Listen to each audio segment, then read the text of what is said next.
Hello, and welcome to TV Chef Fantasy League. I'm your host and commissioner, Mike Hablon. With me in the studio is my co-host, Sierra Kato. Hello, hello. Not with us, Ife Wadiwe, who is celebrating his brother's wedding. So Very exciting. Yes. very valid. You gotta do it. Yeah. But he's out of town right now. He did say that he would send us audio clips about this week's episode. His takes. His hot takes. Hello, yeah. At time of recording, we have not received those clips. So if he sends us clips in time for our wonderful producer Val to edit into this episode, you are going to hear them right now.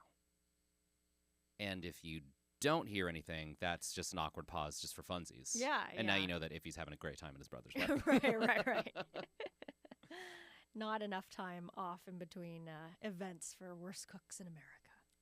And if you did hear something just then, haha, that's hilarious. Or, oh, I disagree. I don't really know what the content of that is. What a take. Sounds like after your brother's wedding kind of take. I can't believe Iffy brought that up. No, we hope Iffy's having a lot of fun at his brother's wedding. Okay, here's something I want to talk about right up top.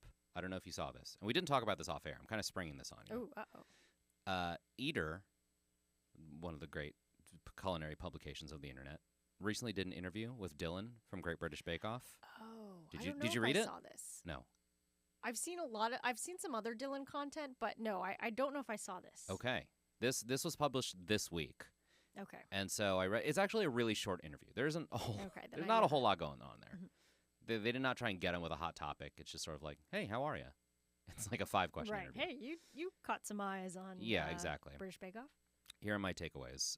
One, he's still happily working as a chef de partie at the Five Fields in London. Wow. So he's doing great. Yeah. Killing it, crushing it, following his dreams. We love that. Very cool. They asked him about his fashion sense on the show. Mm-hmm. And he was like, actually, if it were up to me, I would have worn all black for every episode. Oh. He's like, my daily style is just like plain T-shirts. So he went really different.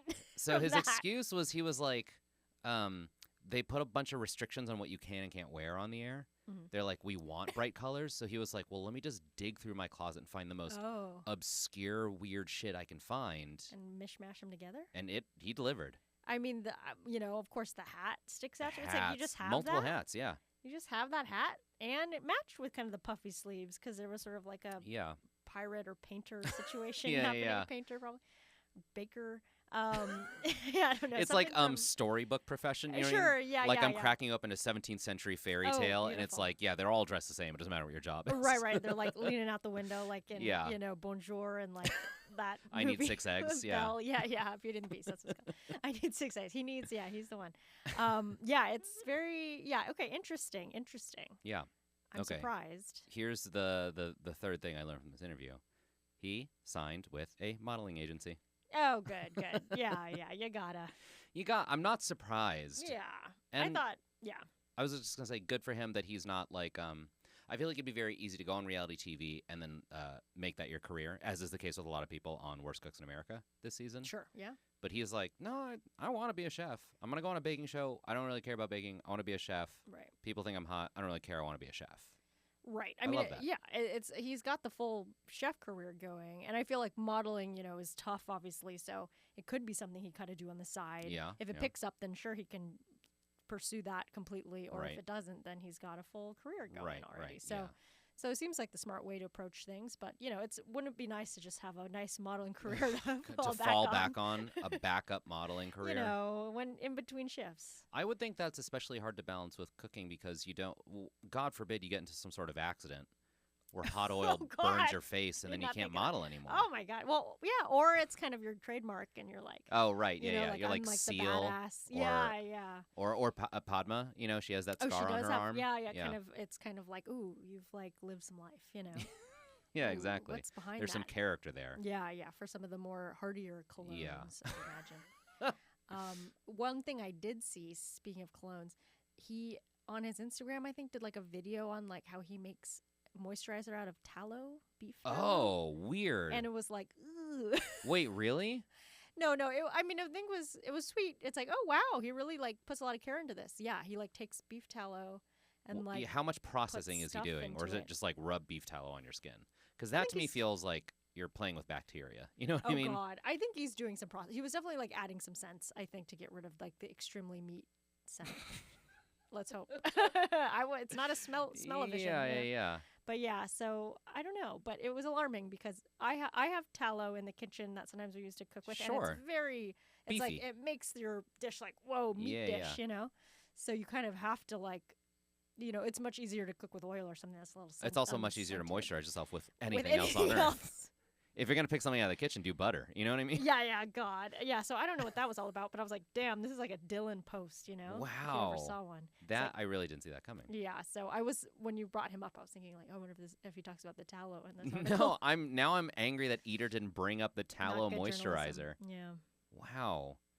Because look, sure. If you want to be like no waste, what is it, nose to tail, you know what I mean, use every part of the animal. Oh, okay, yeah. There are A, other ways to use beef tallow. Yeah. And B, other ways to moisturize yourself. Yeah, I don't know. It seems like you're solving a problem that no one had. Right. I mean, it feels like he's like going into he's going to go hunting or something. Yeah. It's like some really like Yeah, that feels like, intense if you're going to stuff. be out in the woods hunting and you want to be like amongst the buffalo without raising any alarm, you know? This guy smells like us. Yeah, exactly, Oh, yeah. God.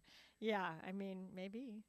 In between modeling and cooking, you got to go hunt some buffalo. Can I read you a paragraph from this post of his Please, at the bottom? Producer Val, please. It's not the whole. I'm not going to read the whole thing, but here's the last bit.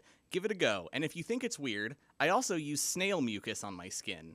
And animal fats have been used in skincare products for years. Bar soap is traditionally made with animal fat. Okay. That is a good Nothing he said I point. disagree with. Yeah. But snail mucin is in, again, processed products that come from a factory, not like a kitchen. Right. And we've evolved beyond using beef tallow as soap. We have the Right, that technology. was Do you know like- what I mean? Yeah, that was like back in like the Spanish mission Yeah. days. Yeah. But yeah, I do think, well, one thing that's interesting is I know there's a lot of talk about microplastics these days. you Okay, know? here we go. Let's Here talk we go. about We're a these science pod microplastics. now. But I do think, what is it? Oh yeah, that like I heard something that like the scents and stuff isn't regulated in the same way as like other stuff. Yes, So yeah. maybe he's like, oh, I'm trying to avoid that by processing it myself. I just don't trust myself to do anything with that, Sure. especially with my face if I have a modeling manager. Do you know what I mean? Oh my God. Yeah. Guess just God, put any of that on my face. I have just Yeah, just yeah. pimples. Yeah, you're going to walk in the next day Yeah. with like a completely red, Right. bumpy face. Yeah. Couple mountains. Yeah, so, I don't yeah. trust myself with that. But you know what? It Hey, works for it him. I mean, clearly. Who are we to judge? No, I mean I don't he have a stood modeling manager. out. Right. Yeah. We don't have any sort of modeling rep. No. So yeah. Maybe I should be rubbing beef tallow on my face. Yeah. We'll add it to the regimen with the working out. That's true. Yeah. I'm really upgrading my whole life. I'm gonna add beef tallow in there. Mm-hmm. If there's something I need to do, it's add more to my grocery list. Yeah. Toss in with the boba tea. Protein. Yeah, exactly. Yeah.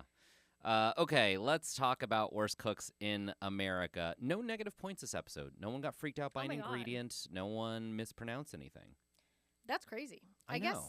Yeah, I guess they're a little bit. Yeah, well, I was definitely watching Trinity closely just because She always stressed out. does. And yeah, she didn't. I mean, she talked about her hate for condiments, which was great, Right. but just in a pure hatred way and not in a Yeah. disgust. That's so like expressing an opinion. That's not that's expressing all good. disgust. Yeah. So now I'm like, okay, I guess nobody lost points. So I guess we're not Yeah. special. Okay. And the last thing I want to say before we dive into the play-by-play is that our producer Val did point out that the composer for this episode is named Henry Parsley. I don't know if he composed every track on the episode, but Okay. there was one interstitial with it was the one with lyrics inexplicably. Oh, the music video? Yeah, Yeah. or no, No. it was a transition like in between Sure. story beats. Oh, okay.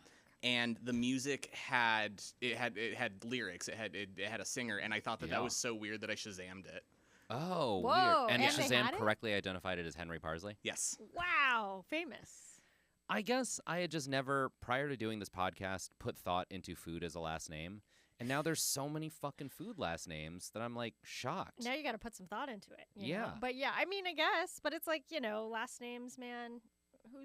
We don't have any control over those. So No. Kinda I'm not saying it's forget. his fault. I'm just saying that if you live your Right. whole life with your last name as Parsley, and then a cooking show is like, can you do a song for us? You've got to be. right, you're already there. You got to be fully aware.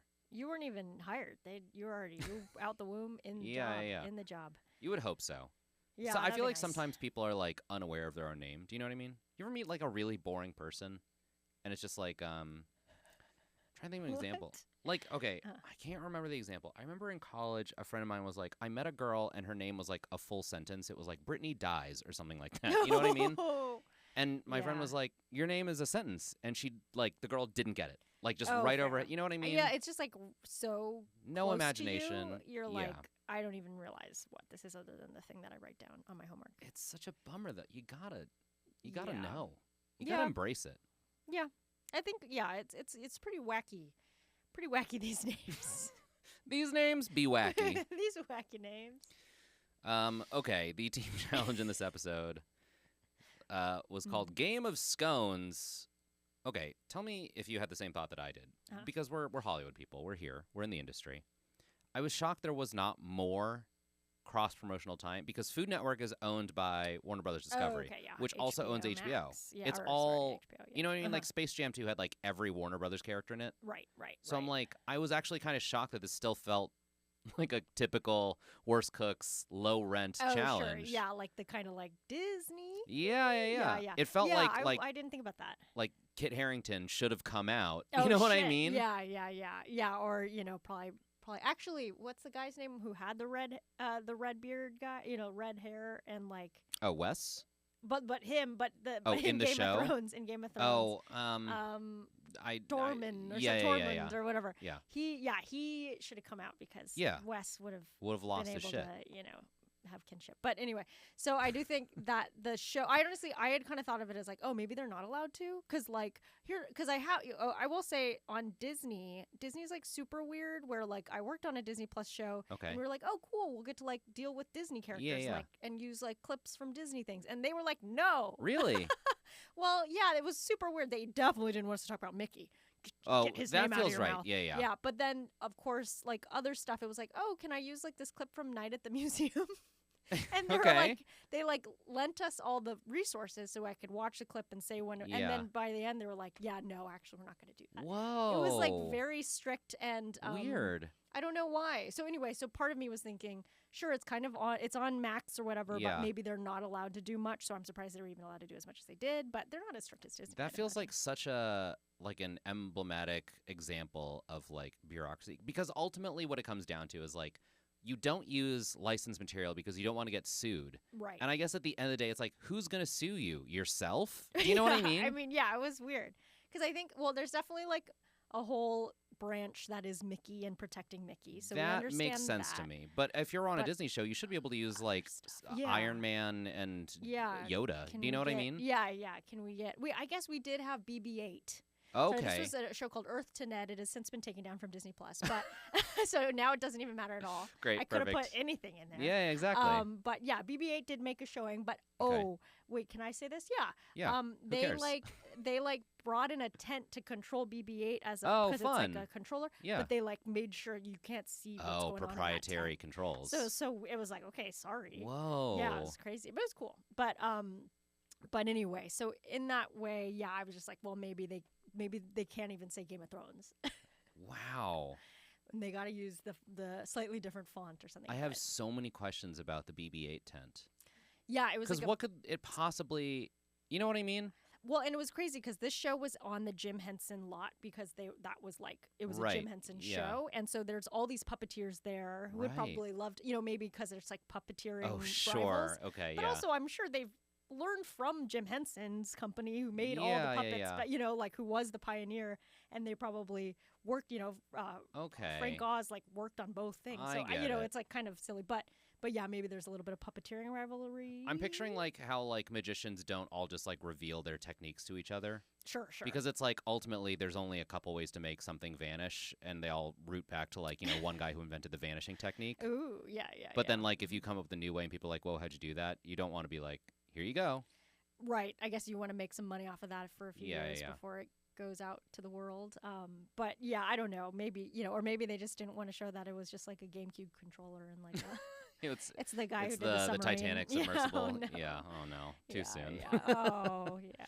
Anyway, Game of Scones. I wrote down that Jeff Morrow really into it. Antonia, not so much. I don't know if you picked up on that. Seems to be a theme here. Yeah. But yeah, it was cute. It was funny. And I was also surprised that there wasn't more criticism from the contestants about scones in general. I feel like it's a pretty typical American stance to be like, scones suck. Because here in America, we have like muffins and we have biscuits. Yeah. You know? Yeah. Which, I like more. And then Yeah, scones we all are do. like, ooh. Yeah, I feel like over. everyone's like, scones are like hard and dry and no one likes them unless you have them with coffee that you can dunk it in. Right. Slather them with cream. Or, yeah, like in this case, it was like served with Yeah. compote and a cream. Yeah. But just like a regular scone, like grab a scone and go, I'm like, why? Yeah, I mean, okay, I will say I have a specific game of scone story. So Okay, hold on. Wow. I was saving. I was like, I remember to tell this story. It's really not that funny, but okay.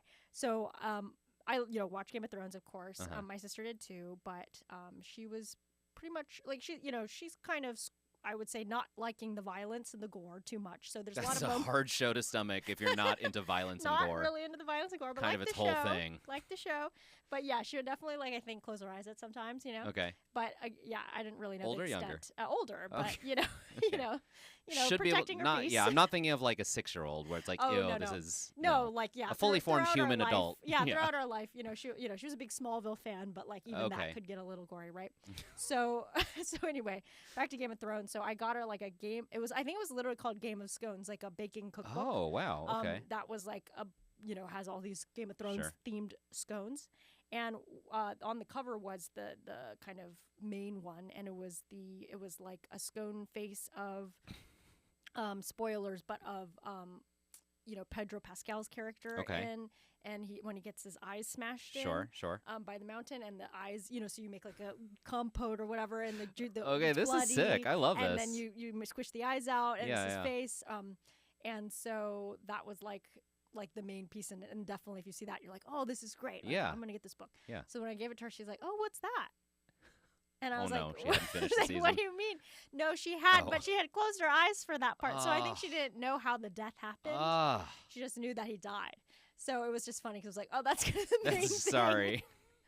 That was the selling point with this gift. That was a selling point, and a big plot point in the. But I Oh, guess wow. yeah. Yeah, do she's you really need to see robbing that? herself of a lot of media. Of course, it was so disturbing. I remember feeling pretty disturbed after. I feel like that was a Mhm. constant criticism of Game of Thrones is the excessiveness of it. Yeah. Yeah. Does she watch? What is her media consumption? Does she watch action movies? Because I think of a movie like John Wick, where it's like, it's pretty gory, but it's Oh, in the yeah, service yeah. of like action. You know what I mean? It's not like we're just churning Right. through bodies here. Ew. Yeah. Yeah. I don't know if she watches that, but I would say she could probably watch it if it's like more fantastical. Oh, okay. But like if Superheroes it can like laser is- people to death, but that's it. Yeah, but like I doubt she'd watch The Boys or like that, Sure. because that gets like super Pretty gory, gory, right? yeah. For kind of funsies. Wow. All right. Yeah. Well, now that we've talked about gore, let's talk about food. Yeah, that's my game of scones. The challenge was to taste 3 scones, identify the ingredients in each, and then one person must head to the dragon's lair on an iron cutlery throne, which It's so embarrassing. it really is. That's the Scooting. word. I didn't think of the word embarrassing, but you are correct. Yeah, it's a very demeaning thing to scoot on a chair like that, which I've done it all the time, and it's like In an office. short legs. It's It not re- the most fancy way Yeah, to move. it gave me the vibes of like company retreat, because it felt like scoot your way on this office chair from this side to this side is a very company retreat, or like a Right. baby shower. Do you know what I mean? That's the level of game it felt like. Right. It's like, what do we have? Rolling chair. Yeah, exactly. Yeah, and we could write the ingredients on eggs, and they got to move the eggs from here to there. Right, which did Bartiz smash one by accident, or who stepped inside? Oh, I should have written that. Someone. I don't know. It was yeah. it was just funny. It was like, oh, they're flimsy. Yeah. Val in her notes did write that Bartiz got the legally differentiated yakety sax music, which I feel like Oh, I know what you're talking about, where it's just like that's very. sometimes with my fiance when we're watching TV, like reality TV, I'm conscious of when what I call Humpty Dumpty music comes on, which is like the dum, Oh, dum, right. dum, dum, and it's like, here comes a dumb character, Yeah, like this yeah. person's about to say something stupid. Right. Watch Yeah. this idiot. Yeah. And the yakety sax is the classic, just like hijinks are about to ensue. Oh yeah.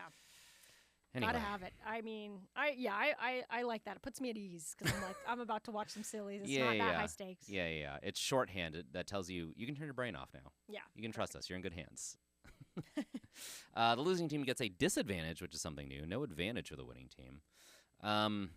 Antonia was really frustrated. They're just throwing eggs up on the wall without actually tasting anything. And I'm like, Antonia, have you learned nothing? Right. Have you watched your own show? Yeah, exactly. The correct answers were pumpkin pecan maple, matcha candied ginger white chocolate, and blueberry lavender lemon. When tasting the green one, Corinne was like, I think this is mint. And I was like, matcha doesn't taste anything like mint. What else was in that one? Candied ginger and white chocolate. Oh, and I could maybe see the ginger or maybe something. ginger, but I'm like, still not even really close. No, yeah, it's tough because I do think like if you are tasting something and then you're seeing a different color and then, you know what I mean? Like it's like the brain things. Yeah, no, yeah, I know what intersect. you mean. Yeah. But fair, I think they don't have the best knowledge of all that. So needless to say, the heroes did win. The heroes get a half point apiece. And the red team is now cursed with the medieval mixer disadvantage, which means they have to make their whipped cream by hand, which is hard. Have you ever tried it? Oh, no, I always give up. Yeah. Yeah. Gotta get the... It fucking sucks. It's a lot of work. The only person who was excited was Wes, who flexed his bicep, and I'm like, get out of here, Wes. I draft on my team, and I'm annoyed by him. You know what I mean? Classic Wes, Yeah. you know. Okay, the skill drill challenge was to make scones. Jeff demonstrated a white chocolate macadamia nut apricot scone with a raspberry compote. Antonia demonstrated a huckleberry scone with clotted cream, whipped cream, and a huckleberry reduction. Antonia noted that she was doing the circular British shape and that Jeff was doing the triangular American shape. I did not realize that was a nationality thing. Yeah, me neither. I thought it was literally just like a dealer's choice. I'm trying to think of another example. I just thought scones were just all British. Yeah. So I didn't really even think It's like that. if you told me, like, oh, square cakes are from America, round cakes are from Britain. Oh, right. You're like, well, can't you just make either Yeah. in either country? Yeah, I didn't realize. Are there laws? Yeah. Or like traditions, you know what I mean? Yeah. Yeah. I mean, I definitely then it makes me more okay with the round scone because I think the round scones to me are kind of think of like English muffins where it's like be Okay. opened and put some stuff inside to break up the hardness or to make it a little softer because you're getting the inside a little bit. Interesting. I think I prefer triangular because it tells me from a distance that it's a scone. Do you know what I mean? It announces itself. Yeah, from if a it's mile round, then I'm Uh-huh. like, ooh, a biscuit. And then I get close and I'm Oh. like, oh no. out. You're just approaching I've been tricked. your food from like far distances. Yeah, you know? Yeah, I see what you mean. Yeah, You're it's at good to work and have- someone walks in the break room and is like, I brought pastries from the bakery. Oh, And then you walk in, you're like, I got my eyes on that thing. And then you get up there, your hand's already on it. People don't want you to put it back. right, and you'd insult them if you like turned around. Right. Now you're stuck with a scone. Wow. Triangle, I just know to stay away. You know? I see. Yeah. It's nobody's really doing triangles as much. I mean, like empanadas and stuff like that. Sure. guess. Yeah. Or, There are some stuffed things that I can think of. Yeah, like pastries and you Yeah, know, yeah. Like yeah. But some from a people do distance, that looks distinct from a scone. You know, you can tell it's like a filled Sure, pastry sure. thing as opposed to like a biscuit. Oh boy. Oh, they did this side by side, which I thought was an interesting choice. Usually they do the demonstration Right. separate. confusing. Yeah. I didn't know if that was a production thing where it's like, well, there's less people now. It's less interesting to watch one person teach two people how to cook. Oh, sure. Or if there was something to this recipe where they're like, here they both are side by side. Yeah, well, wait, a couple things too. So the whipped cream, it's like only one of them had whipped cream, right? Clotted cream. So then it's like, Yeah. what if you don't do the whipped cream? Then like you're good with the medieval thing, right? Oh, that's a good point. I didn't even think about that. Did Jeff demonstrate a whipped cream? Okay. I feel like he didn't. Yeah, I Or think at you might be least- right. Yeah, okay. So then They did do a but whisk they did off. do it at the end. Yeah. The whisk off was fun. Antonia won by a landslide. And they demonstrated this trick, which I mean, again, the educational component of this show Oh, right. is genuinely helpful. I Mhm. did not know that the rule was like if you can flip your bowl upside down for 3 seconds, that's whipped cream. No, yeah, never risking that. Gee, yeah. With something I'm doing by hand, no way. Mm-mm, That's fast track to getting liquid cream on the floor. yeah. Ew. But yes. Okay, I will just give a blanket warning up top. At multiple points in this episode, someone holds up a hand mixer and one of the little like beater heads like pops out. I'm not going to qualify that as braking equipment because it's not broken. No, yeah. It's an that's just- ejectable. Yeah. It's supposed to It's do a that. part that comes Yeah, off exactly. and So on. that's no points. Okay, we don't have to talk about everyone. Here are the highlights to me. I just want to get Wes out of the way right up top. Because he, once again, is just... Val in her notes wrote, Wes really only has the one thing in his toolbox, huh? Oh, no. Yeah, I guess so. I'm like... And he really went for it. He really went for... Well, and here's the thing. It's actually a pretty good flavor combination, not a bad way to think about cooking. It's like a fun challenge to be like, can I make everything in this dish the same color? Yeah. And that would be fine and valid if you weren't like, well, because I'm a redhead, I did ginger. And I'm like, get a personality, man. Yeah, it is interesting. I guess it's like, you got to lean into something. And do you? You can't just be creative for creativity's sake? No. It's like the Generations thing on MasterChef Generations, where the like a because competitor I'm would a be millennial. like, I'm a baby boomer, so I do so and so. Yeah. Except this time, the reason why this is grating to me is that nobody's making him do that. Yeah. There's no that's something directive. he decided. Yeah, it's not. That's so It's funny, not Worst Cooks in America, blondes versus redheads. That would be different. Right. Then it'd be like, okay. Then it would be gotta lean into acceptable. This is what they've told us we have to do. Yeah. Yeah. So it's a big yawn to me. And again, he's on my team. Sure. I should be rooting for him. And every episode, I'm like, bro. Yeah. I mean, and then what? Frankie is doing like Italian. A lot of Italian stuff. So, but Frankie at least is that's a wider. yeah. It's a wider thing, and also Frankie has multiple talking points. Like Frankie's also like, I'm gay. I've lost every other show I've been on. Like Frankie has a personality. Right. But except not that I'm Ariana's brother. Right, exactly. Yeah. Can't touch that. He's afraid that she'll sue.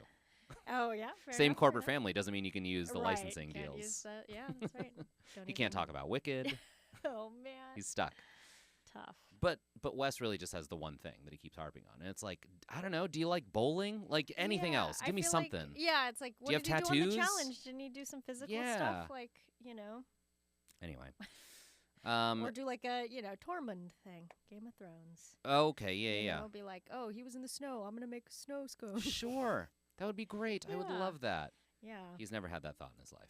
Maybe he didn't watch. He also said that he doesn't know what compote is. And look, I try not to be hoity-toity about, like, you don't know what this thing is, but I'm like, compote is like, have you had brunch?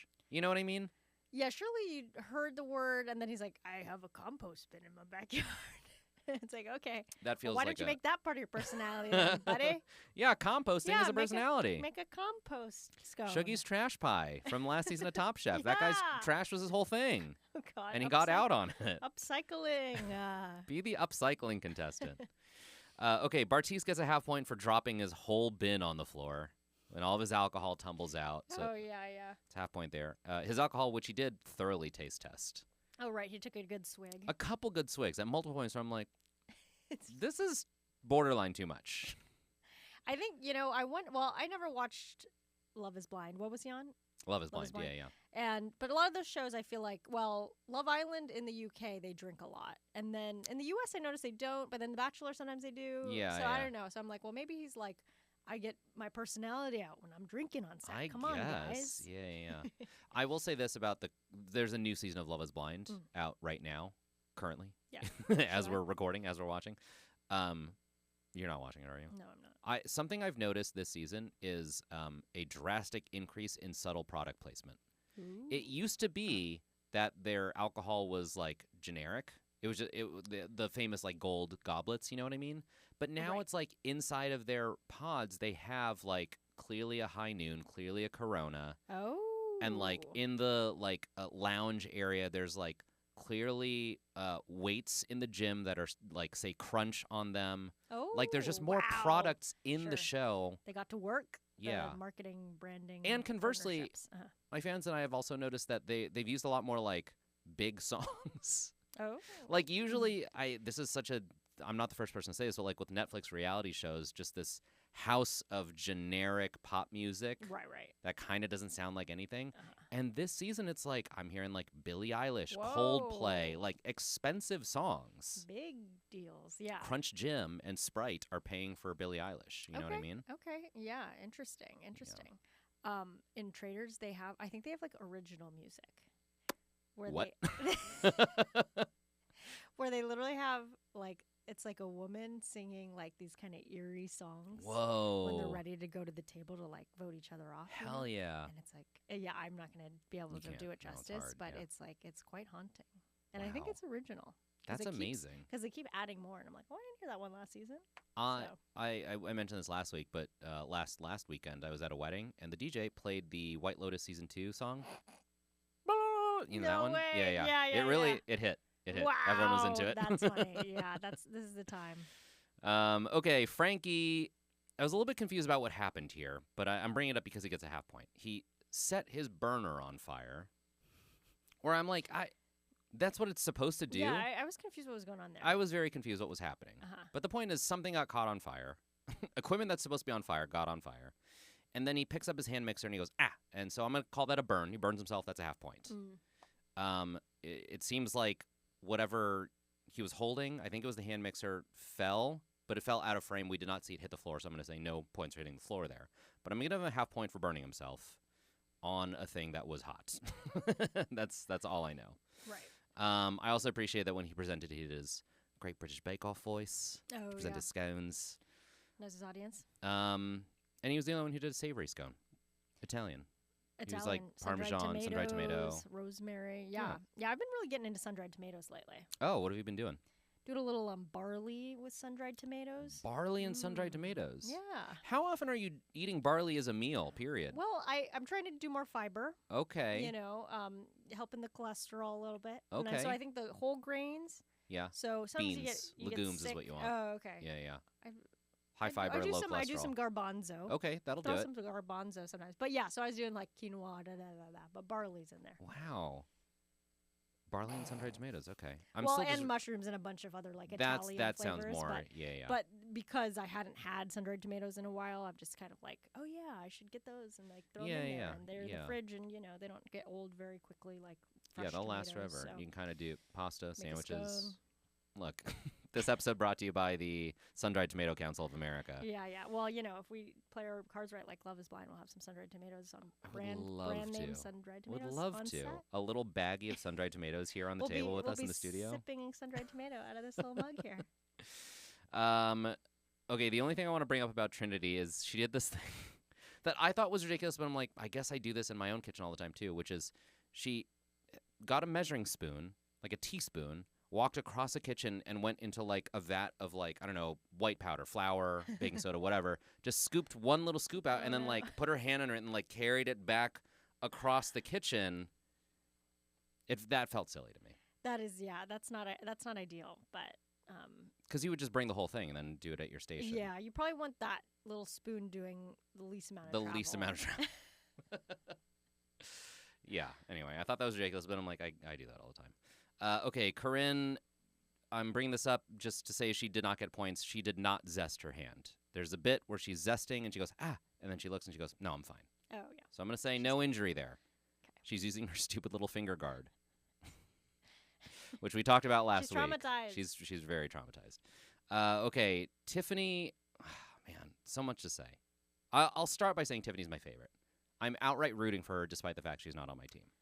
She has the best, like, I think she does have the best, like, story of, like, she just seems genuinely like she is there to learn and get better. She wants to do the best, and so you really, like, feel for her, and if it's not going well, you feel for her, and, like, and she talks about her last time not doing well with the batter. Exactly. And, like, oh, gosh, so she remembers that, and she wants to do better this time. There's, like, a genuine, like, she's trying to improve. Yeah, exactly. It's very compelling to watch. Unfortunately, she did not use her food processor.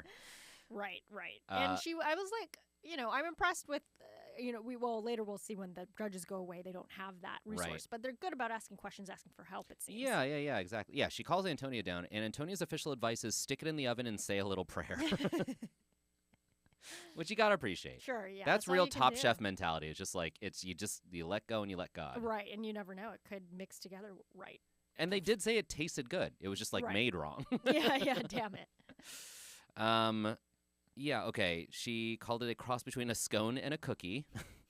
Or I didn't have the captions on. I don't know if she said snooky or skooky. She said snooky. Snooky, yeah. I was like, snooky. Where did the N come from?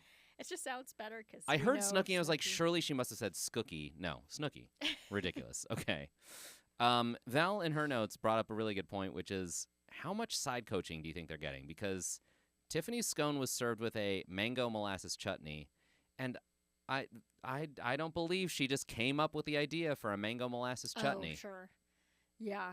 Yeah, what did you think? I believe that she's at the point where she can make a chutney now. I don't believe that she would have thought to make a chutney on her own. That's kind of how I feel. We're talking about it. Look, I'm not. It's hard to compare one contestant to another, obviously because of competition. We're talking about a group of people who collectively does not know what compote is. Right.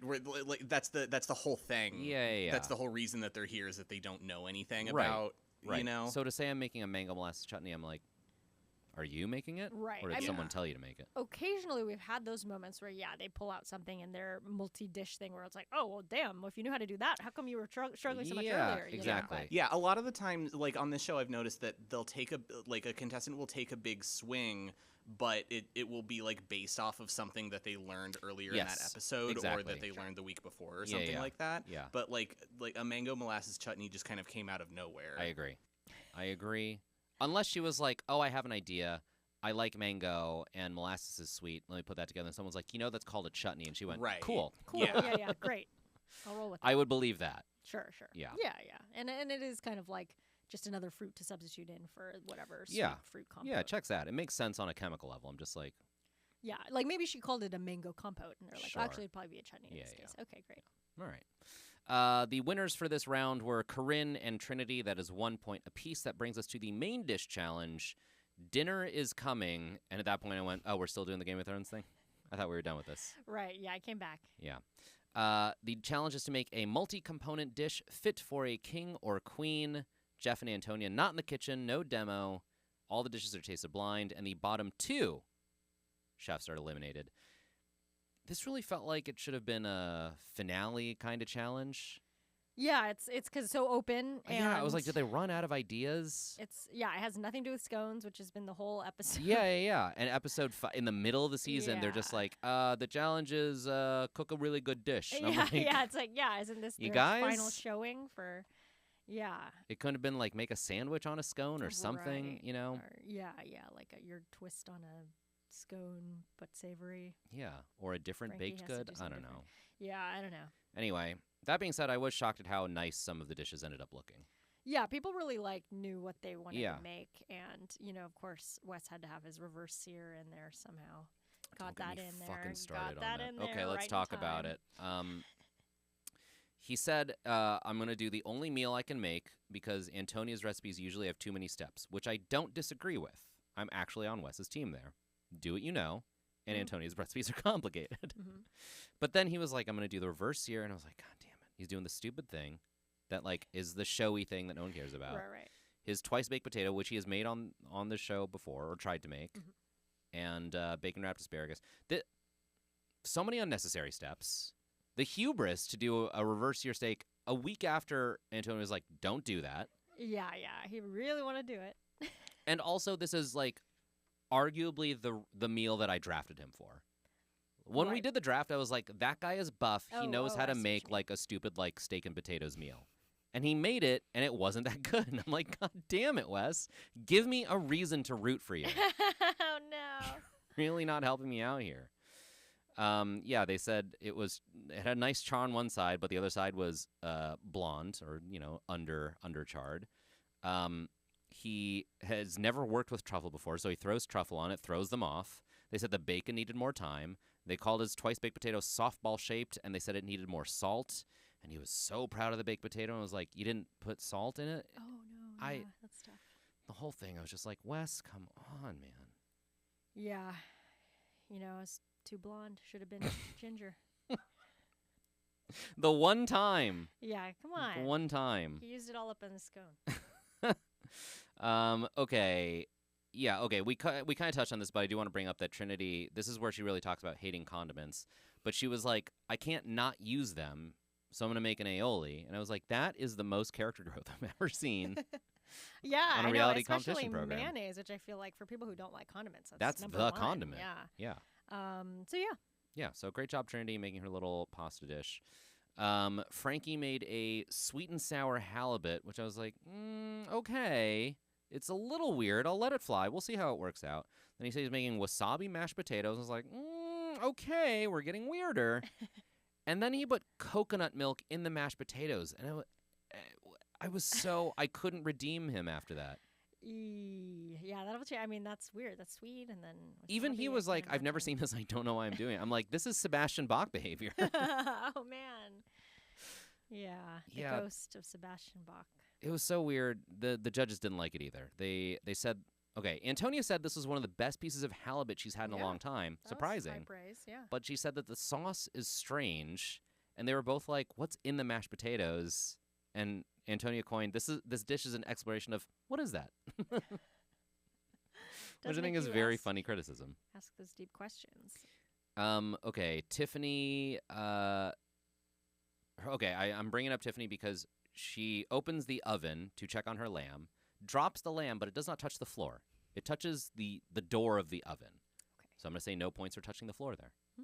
But I do love that she did lamb. It's hard. It's hard. It's hard to get right. And she had this bit at the beginning where she's like, I'm not going to panic. I'm just going to like apply whatever I've learned to this. And I'm like, I'm openly rooting for her. Yeah, that's great. Adam, they did this montage of everyone coughing because he smoked his steak so hot and overcooked it. And I thought it was funny that his dish was, anytime, okay, Adam does not read like a classical athlete, right? You think of an athlete, you think of someone very mask. Sure. And every now and then Adam does this thing where he's like, I made you a grilled chicken sandwich, or like, I made you a protein and a bunch of vegetables. And I'm like, that's an athlete. I forget that he's an athlete. Yeah. It does seem like he kind of has a pretty, straightforward way of making the meal, and that kind of came through. Yeah, his palate is very geared toward it's like functional food, Yeah. Okay, I just want to talk briefly about the staging for the tasting, because it's Jeff and Antonia sitting across from each other. Jeff still wearing his costume, Antonia regular, chef jacket. She's like, you're not getting me to put in a stupid crown or whatever. Yeah, what would hers be? I mean, I'm like, that I liked the fur, it was cool. Yeah. Night's Watch garb or whatever. Yeah. So she's taking the like grump position. Yeah. She also was it looked like she was, by the end of this, pretty. They both, but I feel like because her hair was more like visibly out of whack, it was like, oh, she's been through it. It was a long day. Yeah, it was like a long day, and also, obviously that's at the end when they're like sending people home, so there was like emotional reactions, but it was just kind of funny because it was like, damn, what did they go through today? The other thing I want to talk about is the server, the servant, the assistant. Did you also have questions about this guy? Well, yeah, kind of the first time we're seeing somebody. It feels like, right? Okay, when we didn't know what show we were going to do next, we did one scouting episode of Hell's Kitchen. Yes. And there were these random sous chefs in the kitchen where you're like, who is that? Right. Which I never followed up on. A few people did write in, and they explained who those people were. And that was helpful. Thank you. I'm sorry we didn't end up watching the rest of Hell's Kitchen. That's all we needed to know. But now I'm like, who is this worst cooks in America server with the highest voice in the world? You didn't clock that? No, I didn't. He walked. I guess so. It's like a cartoon punchline because he's just like a regular-looking dude, and he puts down the first dish, and he's like, "This is dish A." Okay, yeah, I guess so. Tiny Tim, where did you come from? I mean, that's why they hired. That was his self-tape. They're like, "What's the biggest juxtaposition we can get between how you look and how you sound?" Yeah, and we hired that guy. Come on down. And Jeff is like doing bits with him. Like, he must be a character. He must be a fixture that we just haven't seen. Yeah, I mean, I was thinking he was probably like an associate producer or something with that. They're like, when they need somebody to do something on camera, like they're the professional, get him on. Yeah. So they're like always there, but this time they're on camera. But I don't know. Taft-Hartley. If you know, please write in and tell us, because I have to know. At TV Chef Fantasy League on Instagram, or chef@maximumfun.org if you can email us. Because I got to know who this guy is. If you're this guy, come on the show. If you're this guy. Is it you? Yeah, I mean, I'd do a little deep dive in the credits. I don't know. I guess I didn't even consider that. It might be a... Because on reality shows, there is no credits for casting, usually. Right. Maybe there's one that says, like, presenters, and it'll be the name of the host. Right. So, yeah, there wasn't anything of, like, server, high-pitched server. No, didn't exist in the credits. Okay, the top dish of the episode went to Tiffany, who gets 1.5 points. You'll love to see her win. It was great. It was great. She brought it back home. Yeah. She fought hard. After the scone debacle. Yeah. Regardless of how far she makes it in this competition, I think she's gonna go home like a better person. You know what I mean? Like genuinely will have improved. Yeah, that's true. It feels like she's really like opened herself to learning a lot, and that helps. And it's like she genuinely is there to better herself. Yeah. And so like, whereas like a better person, like no longer a villain. Yeah. She turns a page. Yeah. Opens a charity. Yeah, amazing. No, as opposed to like look, I love Cheryl Burke. She was my first round pick, but got eliminated first on her way out. Was like, I'm never cooking again. Yeah, she's like, I tried. But hey, I did see Cheryl in the trades. She has an ABC overall deal. Oh, yeah, for reality, because she's Dancing with the Stars, so that's right. ABC. Okay, yeah, so right. first looker overall. Good for her. Yeah, so she didn't need this shit. She's doing great. She didn't need to keep. She cooking. doesn't need this. She doesn't have time to cook. She's developing shows. Yeah. So she's getting DoorDash. I don't have an overall deal anywhere. Neither do I. What the heck? Good for her. She's eating on the company card. Yeah, exactly. That's part of the deal. She's got an assistant getting her food. Yeah. Also safe, Corinne and Adam, which means on the bottom we have Trinity, Bartice, Wes, and Frankie. The first person eliminated is Trinity. And this is really sad. It was a bummer. It was like fascinating when they say the letter and they're like, "Oh, it's Trinity." She's like, "Oh, it's me," and then they were like, "Oh no," like they didn't know. The judges definitely like were surprised by that. That's a tough part of a blind judge. Yeah, and she's obviously a favorite because she's so funny and everything. So funny. There's so many good personality-wise. I would take a Trinity over 10 Wesses. Do you know what I mean? Sure, I think yes. That's definitely I think a universal thought here. Nothing. It's hard to compete, Wes, but anyway. Yeah, so that was good, and I did love the I hate condiments exit. With Funniest the echoes, exit in the world. Yeah. That was a very RuPaul's Drag Race exit. Oh, yes, I see, Yeah, that checks out. It feels on brand for a drag queen. Yeah, perfect. But yeah, they said her salad was inedible, too much garlic, a garlic bonanza. The salad is more garlicky than the garlic bread. Death by garlic. These are all things that they said. These are all direct quotes. I'd eat it. Trinity did earn $2,500 for the ACLU Drag Defense Fund, and that's amazing. The second person eliminated was Bartice. And this one, okay, I have to know your thoughts on this, because Antonia said the fish was winnable good. Yeah. Winnable good. But he still got eliminated because his rice was so undercooked. It was crunchy. Yeah, it must have been really bad. I mean, that's got to be bad rice. Yeah, because if the fish was good and it overdid that. I feel like this comes up not infrequently on this podcast, frequently on Top Chef, where they come to these things where it's like, on Top Chef, everyone is a good cook. And so you have like person A who did not conceptualize a good dish, but executed it really well. And person B who like conceptualized a great dish, but like undercooked the steak by like 10 degrees. Do you know what I mean? And it's like, well, which one of those is the bigger sin? And to me, I feel like if your fish was winnable good, that should save you. Do you know what I mean? Do you disagree? Yeah, no, I agree. That's why I think the rice was like so bad or something. How bad could the rice have been? Like, yeah, like in the teeth, like stuck in. And he teeth. also, in his talking, he was like, "Well, I cooked it for like half an hour," and I'm like, "In what? Room temperature water?" Yeah, I don't think you can't cook anything for half an hour and have it be crunchy.